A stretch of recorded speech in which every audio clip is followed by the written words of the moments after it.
guys! Welcome to Mama G's channel. So, we're back. It's been a while again. Hindi na naman tayo naka-upload guys. So, ngayon, actually meron akong mga ine-edit na naman na pending na naman guys kasi kailangan ko siyang i-voice over. Kaso, bisipisihan ang ating linya guys as a mother. By the way guys, nung Tuesday, nung papunta kami sa school, very early kami. So happy kasi early. So hindi kami late. And then mga ilang kilometro na yung ano namin guys, takbo. Hala guys, napansin ko parang iba yung takbo ng sasakyan. So chinek ko, nag-pull over ako guys. Naku, flat pala, as in super flat talaga. Hapla dyan ang ligid guys. So ayun, chinek natin yung gulong. So tinawagan ko yung suki natin na car shop. Sabi ni sir na wag ko na daw itakbo at ano na lang, mag-replace na lang ng tire, yung spare tire ba. So ayun, hindi ko naman alam kung paano mag-replace guys. Mga pa-cute-cute lang tayo sa pag-drive-drive, pero yung mga ganun na, mga ano na, problema na, hindi natin alam guys kung paano mag-change ng tire. Ayun, tinawagan ni Sir Thomas. Thank you so much for the service of the Thomas 4x4. Talagang ang bilis guys, super. So ayun, tinawagan ni Sir yung tauhan niya. Marami siyang mga tauhan. So buti na lang may dalawang bakante kasi maaga pa guys. Mga ganitong oras, mga 6 something, hindi pa 7. So tinawagan niya, nagpunta naman. Pero naghintay ako ng mga siguro 15 or 20 minutes. Kasi syempre, malayo-layo. Albuera pa kasi kami na-flatan guys. So malayo-layo yan sa city ng Ormoc. So yung mga tauhan niya is from Ormoc. So talagang naghintay ako. And buti na lang din kasi na-worried na yung mga bagets guys. Kasi syempre malilate na sila. Kasi dapat by 7:30 nasa school campus na sila guys. So ayun na nga. So tinawagan ko si Kuya Joel and then paano pa siya noon? Papaligo pa siya. So hindi na lang muna siya naligo nung time na tinawagan ko siya dahil kailangan niyang kunin ang mga bata para ihatid sa school. So andito na tayo sa kuan guys. Andito na tayo sa checkpoint. So we need to stop muna kasi i-check nila. Seatbelt? Okay. Checking. Ay, hindi nila tayo chinek. Sana all, hindi tayo chinek. So, yung mga trike lang yung chinek ng checkpoint. So, ayun na nga, nakuha ang mga bagets ni Kuya Joel. Thank you so much talaga, Kuya Joel. And then, nahatid sila sa school. And then, chinat ko si Nat na i-update niya ako kung nasaan na sila. And, buti na lang talagang right kuan talaga timing na 7:30 nakarating sila doon sa school. Hindi pa sila late. So yeah, grabe yung ko no Tuesday talaga, as in super flat yung tire. So marami akong plans that time na mag-grocery, tapos punta ako sa market. Wala na outlook.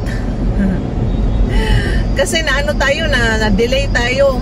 And then ayoko naman na gamitin yung spare time for like a long time kasi hindi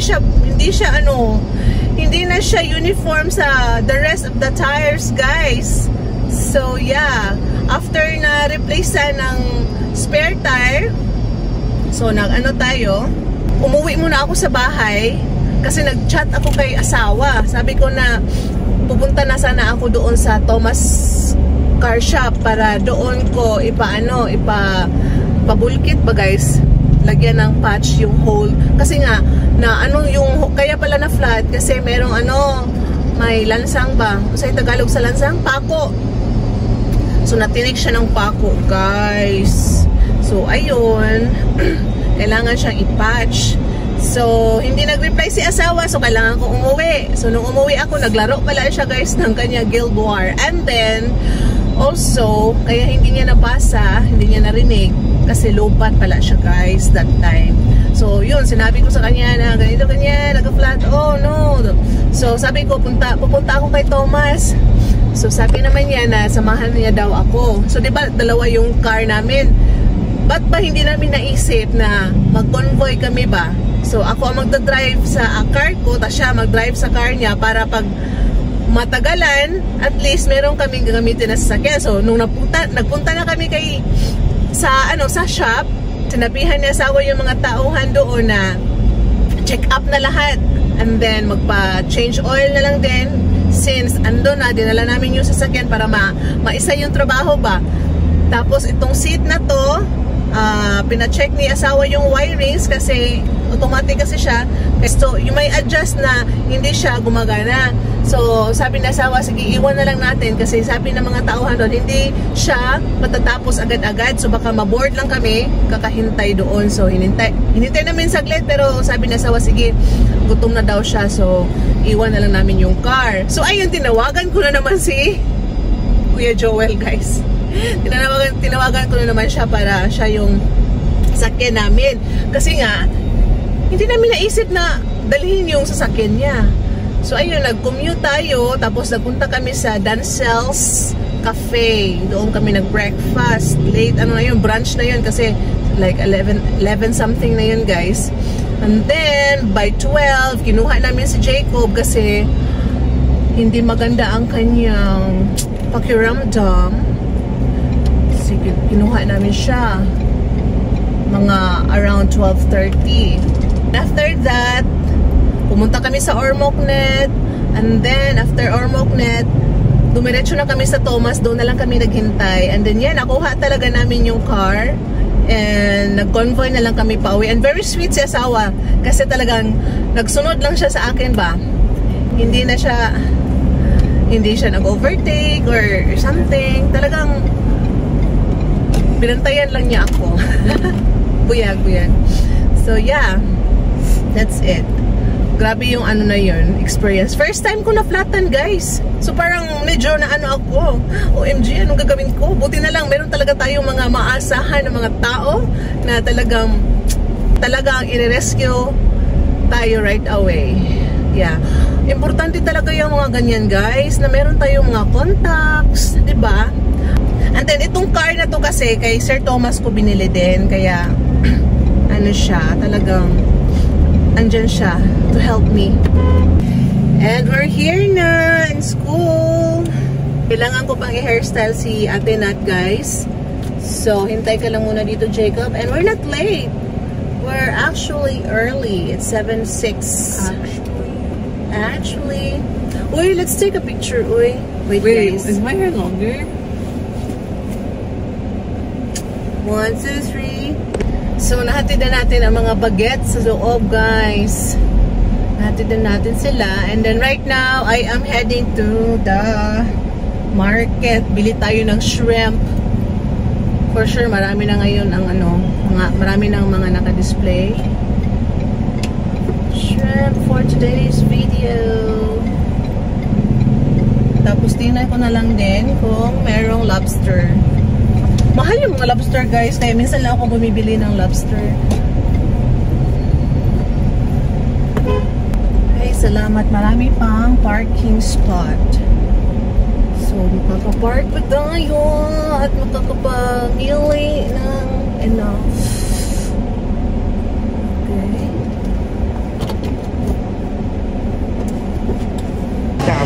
So, naay barinday, guys. Mupalitag barinday. Sige, usani? 150? Ah. Kalang? Tugangi o kana, oh. So,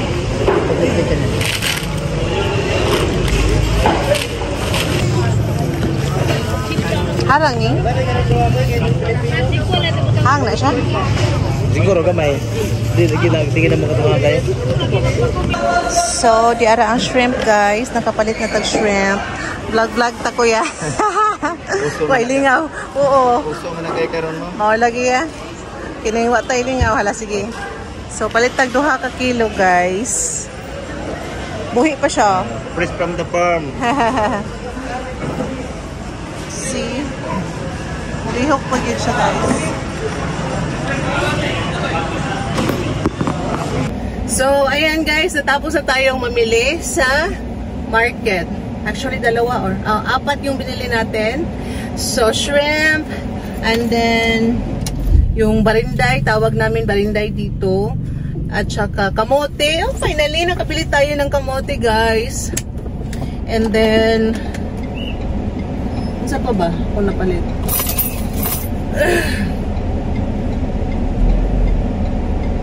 Nakabili din tayo ng kamotes. Kamatis, guys.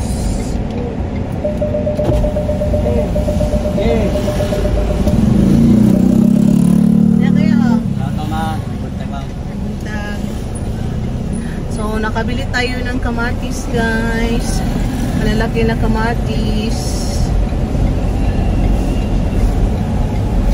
And then now, we're heading home.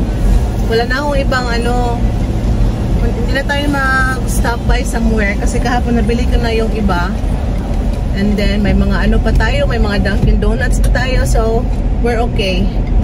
Kasi si asawa nag-crave ng mga sweets, diba? So kahapon nabilhan natin siya ng donuts, tapos nakabili din tayo ng lemon cake. Oh my gosh, ang saya-saya niya, guys, kasi nabilhan ng kanyang mga gusto. Dito nag-park ng lalaking to. So, heading home na tayo.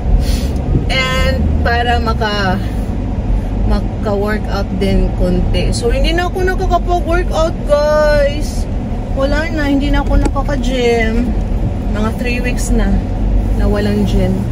Pero, I'm trying my best naman sa bahay. Home lang tayo. Home bodies muna tayo for today. Siguro mga next month.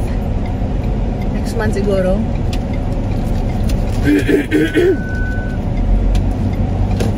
We'll see. Hindi lang muna ako mag-promise kung tayo next month, maka-gym.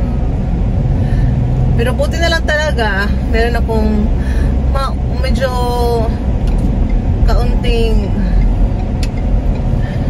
tawag nito? Sikap. Sikap mag-exercise sa bahay. Kasi minsan nakakapagod din pag ikaw lang mag-isa sa bahay. Pero kasi hula hoop yung akin, so may music. So parang nag-enjoy naman ako. And medyo maganda ang ating mood kasi nakainom tayo ng coffee ng very, very early. So yes guys, that's it for today's video. Thank you so much for watching. And sana ay ma-edit ko ito agad-agad para maka-upload na naman tayo, guys. Kasi wala tayong bagong upload. Kailangan natin yan para sa ating ekonomiya. Para maka-earn naman tayo ng very, very light. Diba? So, hi gym. Dumaan tayo sa gym. So yes, thank you so much for watching. Please do like and subscribe to Mama G's channel. Bye bye.